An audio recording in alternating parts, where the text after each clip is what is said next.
Hey, what is going on you guys? It's Epic here and welcome back to a new video on the channel. In May, I was invited down to 2K London to play Borderlands 4 early. That does make this video an ad, but it does not mean I am paid to make the video or say anything good or bad about Borderlands 4 and my thoughts on it when I played it. Now, if you are watching this video, you are either seeing other people make videos on Borderlands 4, or you are maybe in LA right now playing the game or have played the game. So be sure to let me know what your thoughts are from what you're seeing or what you've seen firsthand.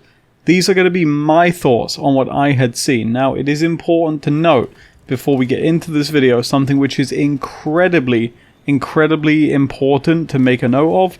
This was a very early build of the game, and I actually believe the one that's at the Fan Fest is a further along build of the game, or at least that would make the most sense, right? But from what I was told firsthand by Gearbox developers who were at 2K, and just seeing what I saw myself, it was an early build of the game. So if you see anything or I say anything that sounds a little odd, just remember that this is a work in progress build I was on, and it was not the final game. And so, without further ado, please make sure you're subbed to the channel, and these will be my honest impressions of what I saw regarding Borderlands 4 when I was at 2K. Let's jump right into it. First and foremost, we are going to talk about the optimization of the game, because this, I know, is going to be something that many people are very curious about. Now, I will preface this by saying that my summary of optimization is not great. In fact, it's pretty negative. But I do think it is fair to note that I did not realize at the time that I had the game running on the maximum graphics settings, and this is something which I don't typically do. I prefer to play my games on medium to high. I can run them higher, but it's just not really what I prefer. So for my personal benchmarking, I would have rather not had been on Ultra, but for you guys, you'll probably prefer it that way. And so I also do want to preface before we move forward by saying that I did ask while I was there if I could get the system specs for the system I was playing on, and this request was denied. I don't know why it was denied. I'm not going to go conspiracy theorist mode, but just know that I did ask employees if I could be provided with the specs of the system I was on. Yes, I was playing on a PC, and I was told no. I was told that I could not be informed on the system I'm playing on, despite my forewarning that I would talk about it in the video which I'm doing right now, and that it would be well advised that they do give me those specs. And so yes, very important to note that, but I will say that no, my thoughts of optimization are not great. When I first loaded in to Borderlands 4, it was a stuttery mess, and it persisted this way for around 10 to 20 minutes. The game did not run well. Most notably, vehicles did not run well either. Pulling those out would cause stutters and frame drops galore. The world map, when I opened the world map, ran at extremely low frame rate to the point where it was almost unusable. And while the game was capped to 60, because I believe we were playing on 60 Hz monitors, it seemed like it was struggling to hold it at times, which was a little concerning. Now, I did have the rig next to me, and I was able to take a look inside the system briefly, and it seemed like it was running on, at very least, a 30 series card. And it had an AIO in there. I don't know what the CPU was. I don't know what kind of RAM it was running. It was a little hard to see. It was pretty dark, but if that's anything that you might want to know, I feel like I should just mention that to you there. But overall, yes, the game did not run well. And when speaking to Gearbox about this, I did point this out, and they did remind me that this is an early access build, so that they mentioned, you know, they had a further along build that they had been optimizing further, and that it was much better than this one. Whether or not that's true, I don't know. I don't think optimization is going to be a problem at launch, but this is my impressions on what I played and not what I think is going to be a launch. If I was to tell you what I think the launch of Borderlands 4 is going to be like, I wouldn't mention this because I don't think it's going to be a problem. But I'm here to tell you what my impressions were when I played what I did. My first impression, the thing that stood out the most, was the optimization. The game just did not run good at all, and it almost ruined the experience until it finally started to improve, right? Now, I will say, to segue kind of out of optimization and into new settings and whatnot, the thing that surprised me most about Borderlands 4 is that the game does have frame gen. which is interesting. First time it's present in a Borderlands game to my knowledge, but yes, Nvidia's frame gen was enabled in the game. Another reason why it was a little odd that the frames were so low. I figured that frame gen was in the game because I was playing on controller and there was quite a little bit of input lag, and I figured, okay, well, this is odd. Is VSync on, it's slowing it down that way or something, but it seemed like frame gen was the issue. I did turn off frame gen later and that input lag went away, but something you might want to know is that yes, frame gen is in Borderlands 4, and yeah, on the subject of optimization, again, it's just not good news because the game didn't run well for me. How it will launch Borderlands 4, like, I don't know how it's going to perform there, but on this build, it was not great. Now, moving on, let's talk about accessibility and overall improvements in the options menu. One thing that shocked me with Borderlands 4 when I played it, and I actually pointed this out to someone from the Gearbox team, I was like, oh, that's interesting. You can disable the option to dash. And I questioned them on that. I said, oh, why is that, out of curiosity? And the answer was very much that, it may be hard to adjust to this system for new players, and so they wanted to give people the option to turn off dashing if that is something they wanted. If they wanted more classic Borderlands style gameplay, they could do that. Now, let me say outright that I praise this decision, and I think it's a really, really good idea. I was pleasantly surprised in the most humble way, in the sense of I saw it and it kind of threw me through a loop, because I was like, man, I didn't think you would do that. Not at all. It's something that I would think of doing, but I don't think it would be something the company would concern themselves with, but they did. And I did follow up this question by asking, okay, so you're giving people the option to turn off dashing, what else can you turn off? I mentioned, can you turn off double jumping, for example? Can you turn off the compass, right? Because that's been a big point of discussion. The answer there was no, you can't turn anything else off but dashing. Now, whether or not that changes and there are more toggleable features in the game by launch or after launch, I don't know. But I did think it was pretty cool that you could turn off dashing. I thought that was overall a really positive change that they added with an already positive change, if that makes sense. Now, I will say before we hop out of the optimization range fully, loading into levels in Borderlands 4 is extremely quick. So from the main menu straight to loading into the game, it was pretty fairly fast. I don't know exactly, I didn't time it, but it was rather quick. And, when you load onto a character, you're going to see the world behind you and where you were, and it's going to load you in within 10 seconds, or at least that was my experience, right? I can't speak for everyone. And I just thought that was something interesting to bring up despite my comments on optimization, so maybe that is something you may want to know. But let's get into actual gameplay, right? This is what people want to know. The game just looks like Borderlands 3, it's just a Borderlands 3 reskin. These are things that I've heard since the game got shown off, it's just more Borderlands. Well, I'm here to tell you how Borderlands 4 plays from my experience. I played around 3.5 hours of Borderlands 4 when I was at 2K, and to be honest, that's a really small amount of time, so take what I'm going to say with a pinch of salt. In my opinion, Borderlands 4 feels the same as Borderlands 3, with a major caveat in the form of the movement system. The movement system, of course, heavily advertised by Gearbox. It is some of the best parts of Borderlands 4, and perhaps the best part. It is so good. The new movement features, from the double jumping to the dashing to the grappling and more, improving like swimming and whatnot, it is so good. It is such a big improvement, and in the most pure way, gameplay now feels like it truly flows. There isn't really any downtime, and it's not even a situation of sometimes you're going to use the dashing and sometimes you're just going to forget it's there. It was hard to not do it passively in gameplay.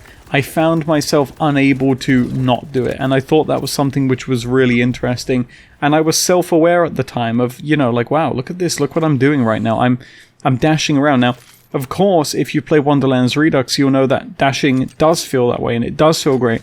But to see it in an official capacity with Borderlands 4 is something else entirely, and it really did feel great. A massive improvement. Also important to make sure that we're all on the same page here, the movement isn't just something they're adding for the sake of moving around the world, it is also mixed into combat. There are bosses in Borderlands 4 that will require you to dash. You do need to dash out the way of them.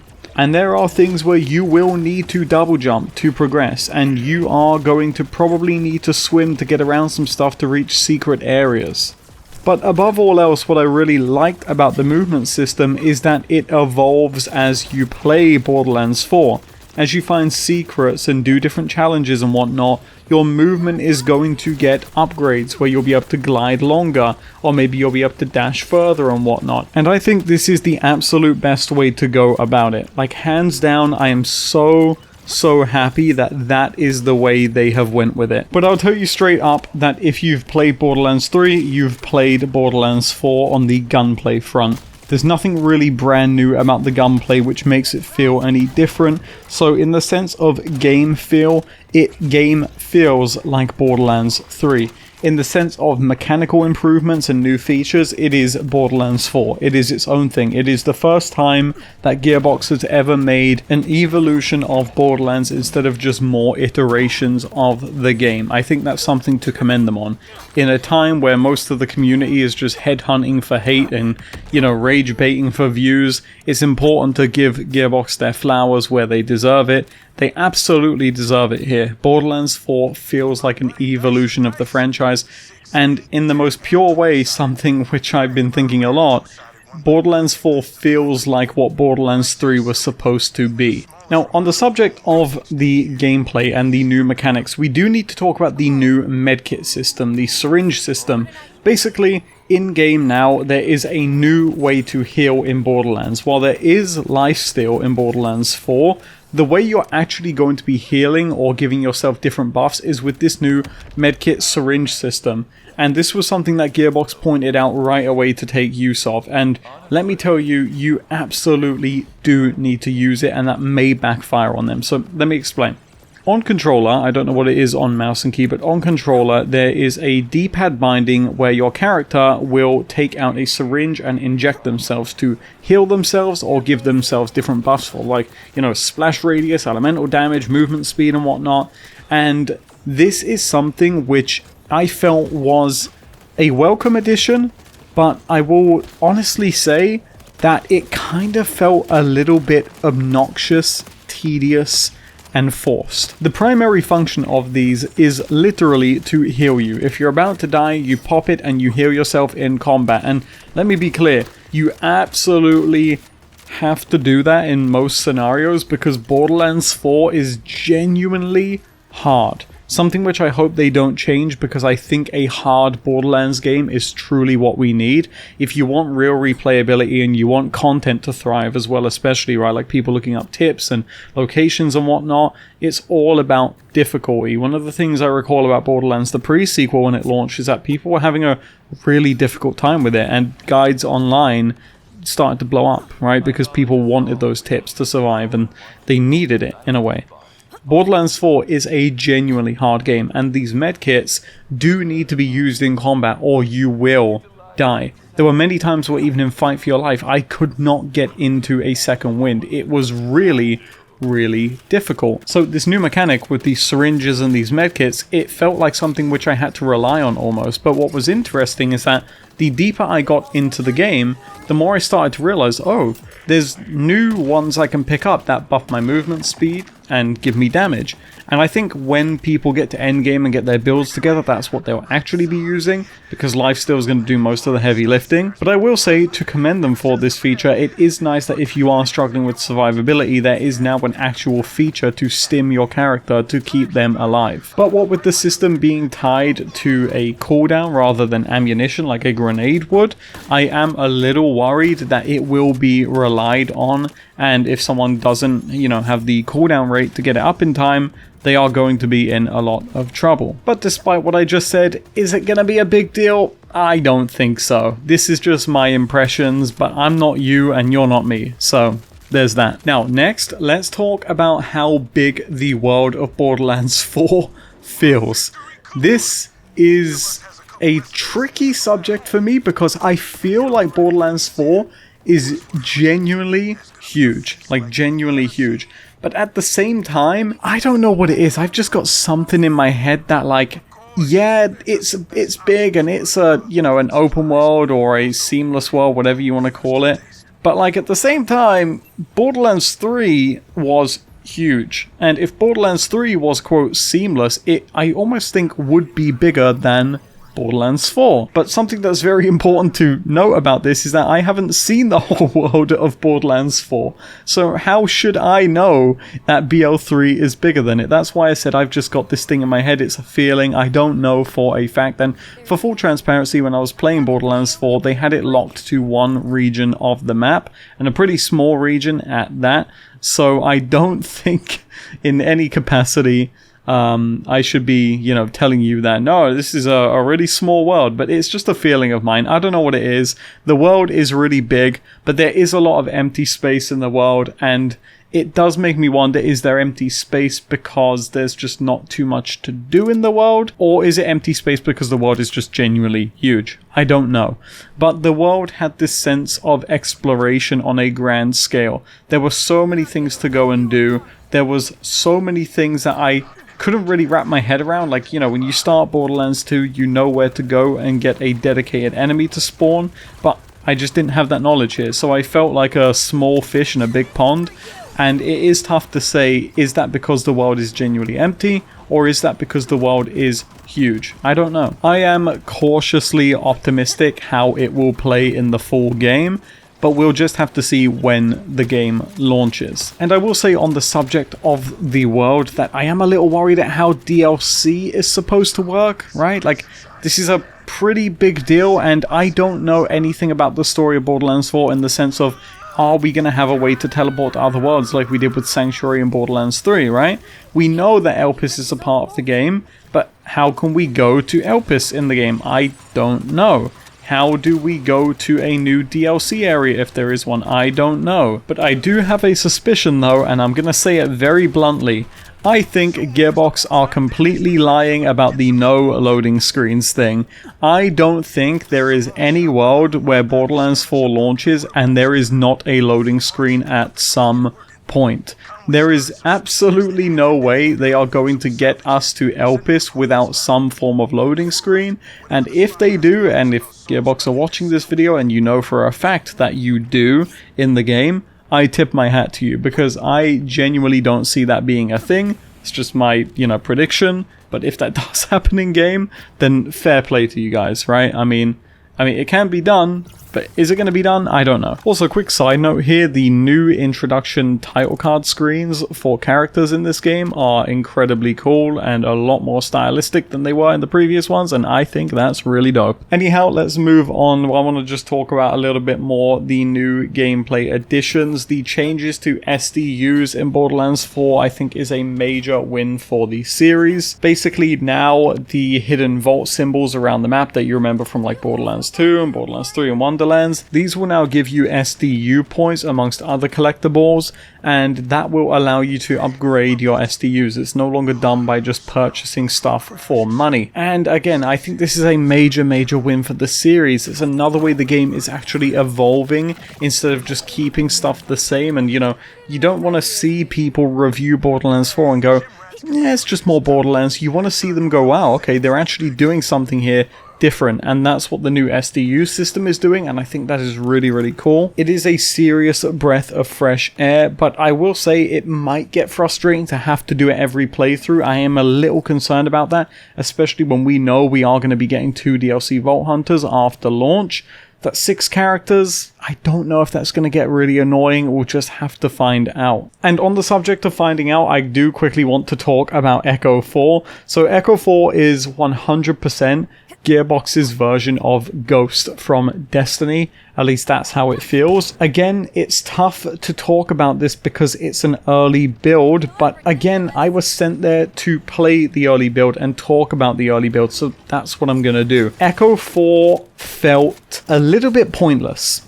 I'll be honest, a little bit pointless. I don't mean that Echo 4 is useless. I think there's a very big difference between pointless and useless. Useless would indicate that there is no reason for Echo 4 to exist in the game. And I don't think that is the case. I do think there is a use case for Echo 4. In my use of Echo 4, I was kind of missing the point of what the goal was. Because I would use Echo 4 to help me navigate the world or find an objective, and oftentimes he either would lead me kinda in the right direction and then stop, or he would just travel through the floor, which did not help at all. Now, I have heard that Echo 4 is a little bit buggy and they are working on correcting it before launch, and that does make a lot of sense because if you remember correctly, with Borderlands 3, one of the big things that we were waiting on there before launch was that they were having some troubles with Flak's pet AI, so it definitely doesn't strike me as unusual that Echo 4 might have some pathing issues in the world. So I don't want to, just damn the little guy to rights. I mean, it might be very good, but from my usage of the game and Echo 4, it was a feature which I just did not need to use. It feels like it was almost there to be relied on, but, it just wasn't something I needed to. Or maybe not relied on, but, to help out. But it just didn't help me out. That's just my honest thoughts. I did not find Echo 4 to be helpful.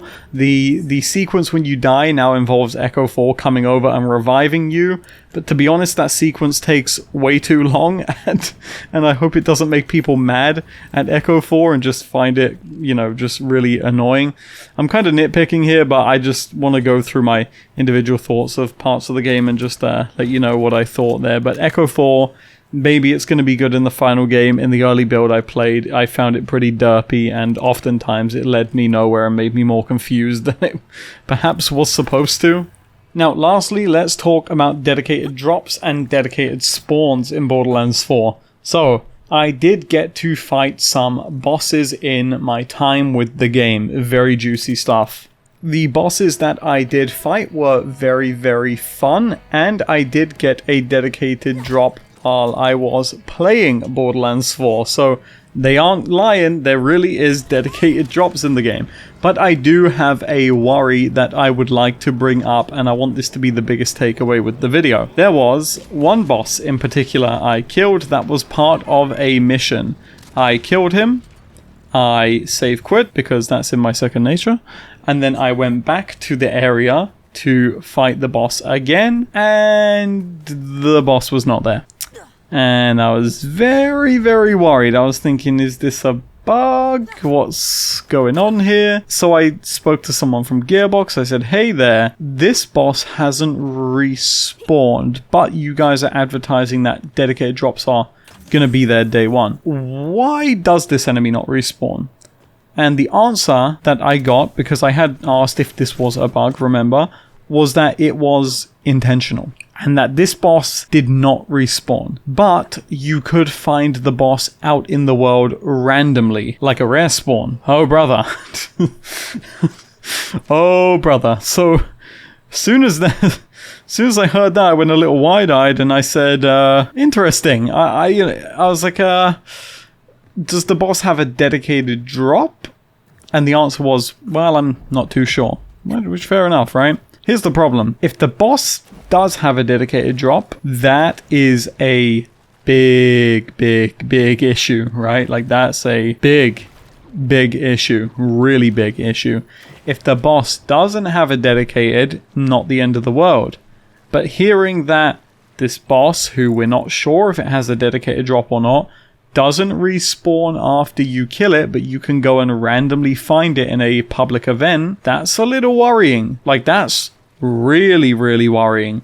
I wish I could tell you that I was able to go and find the boss and farm it to verify if it had a dedicated or not, but I couldn't find it. I didn't know where to find it in the world, and I stupidly did not ask Gearbox where I could go and find it.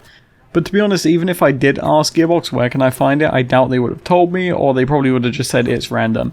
But, being a modder, I know that there is spawn locations where it's going to have a chance of spawning. That's more so what I would have been after. But I just want to talk about this because seriously, if there's bosses with dedicated loot that don't respawn and you have to find them in the world randomly, is anybody else seeing the big issue here? That's Borderlands 3 rare spawns. That was a major major controversy when that game first launched within the community, and it was people like Killer6 who fought very hard to get that changed.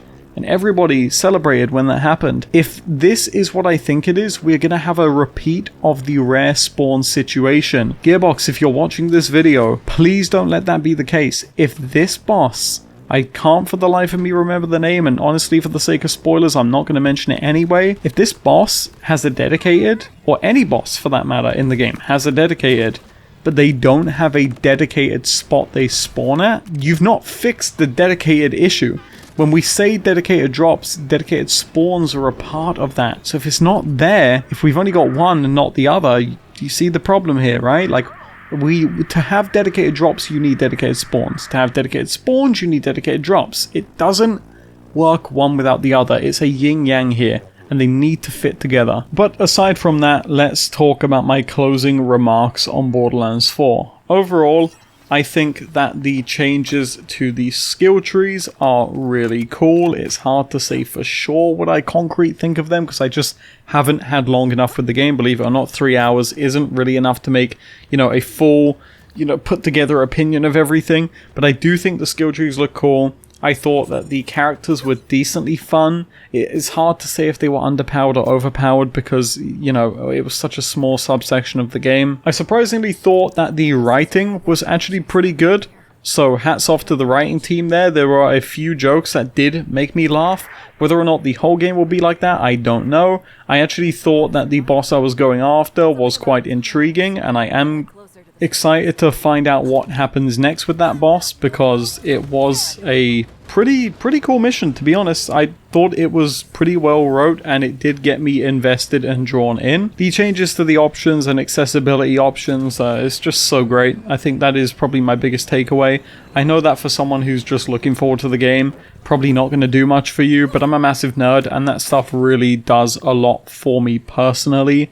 I thought that was great. Oh, and something that I want to bring up before the video ends, and I'm so mad I didn't talk about this earlier, the item cards. When they first showed off the item cards for Borderlands 4, I did not like them at all. I don't even, to be honest, I don't even want to spend time telling you why I didn't like them because I'll rant for 20 minutes. I thought they sucked. Like straight up, I thought they sucked. However, in this demo build, they changed them. They listened to feedback, and I can confirm that. I specifically asked them, did you change this because of feedback? And they said yes, like, this was one of the things we heard the community saying, and we have rearranged the item card to look more like the Borderlands 3 cards, because that's what people are asking for. That's so cool. They're already listening. They're probably going to add more things that we're asking for. It really does seem like they care about making Borderlands 4 the best that it can be, because again, things like that are already being implemented, which is the right way to go about it. And then finally, to end off the video, let me just quickly touch on the compass. I used the compass. I hated the compass. There's already a video up on the channel. I'm sure you've seen it. If you haven't, go and check it out. I'll leave a link to it in the description. My takeaway on the compass system is that it absolutely sucks. It is not good. It needs to be replaced by a minimap, or they need to add a minimap. There was no minimap when I played, unfortunately. I was really hoping there would be, but no minimap, and we definitely need one. The compass is awful. It's probably my biggest complaint of the time that I played with the game. But apart from that, the game was actually just very fun. It's just Borderlands 3, but the way it should have been when it first launched. An evolution, not an iteration. That's my takeaway from Borderlands 4. If you've got any more questions for me, leave them in the comments. When Wonderlands came out, I did a video like answering burning questions, and I'm going to do another one of those. So if you have any questions about Borderlands 4, leave a comment down below and I will include them in that video. Anyway guys, thank you so much for watching. I hope you enjoyed this. I tried to keep it real as always with you guys and give you my honest thoughts on what I played of Borderlands 4. I am looking forward to the game, and of course I'm going to be covering it on the channel. So, make sure you're subbed for that, and make sure you leave a like on this video. It really does help us out in the algorithm. Gamers, have a great rest of your day. Thank you so much for watching, and I will see you in the next one.